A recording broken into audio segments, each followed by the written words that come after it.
Polisi kembali memeriksa saksi dalam kasus kematian satu keluarga di Kalideres, Jakarta Barat. Selain menggelar olah tempat kejadian perkara, polisi juga mendalami kasus ini dengan meminta keterangan dari dua anak korban meninggal Rudianto yang tidak tinggal serumah.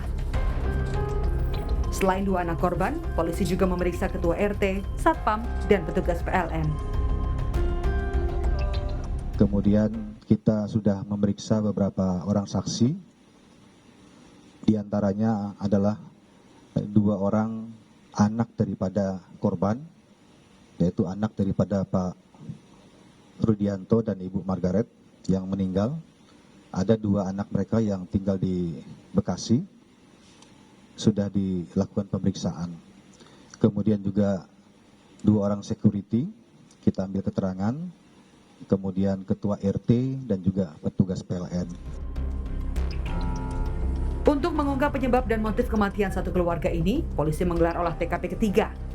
Kali ini, penyidik menggandeng Asosiasi Psikologi Forensik Indonesia, Laboratorium Forensik, Inavis, ahli patologi anatomi, hingga ahli racun.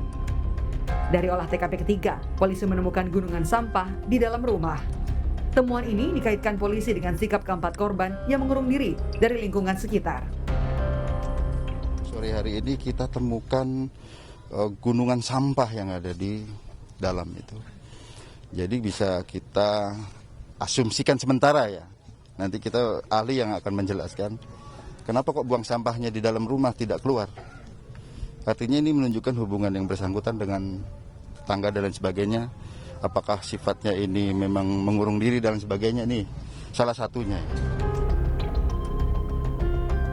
Dugaan polisi diperkuat dengan pengakuan petugas kebersihan di kompleks tempat tinggal korban. Petugas kebersihan menyebut penghuni tak terlihat beraktivitas dan juga menunggak uang kebersihan selama 6 bulan terakhir. 6 bulan kemarin sampai Rebo, Kemisnya kan diangkut. Gitu.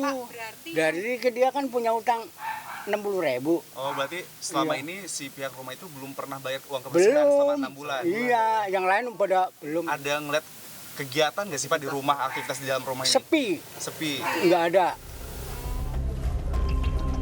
Kini, satu persatu fakta mulai terungkap. Mobil yang selama ini diduga hilang ternyata dijual oleh Budianto Gunawan, salah satu korban meninggal. Terungkap juga fakta bahwa satu keluarga ini bukan meninggal karena kelaparan. Tim Liputan, Kompas TV.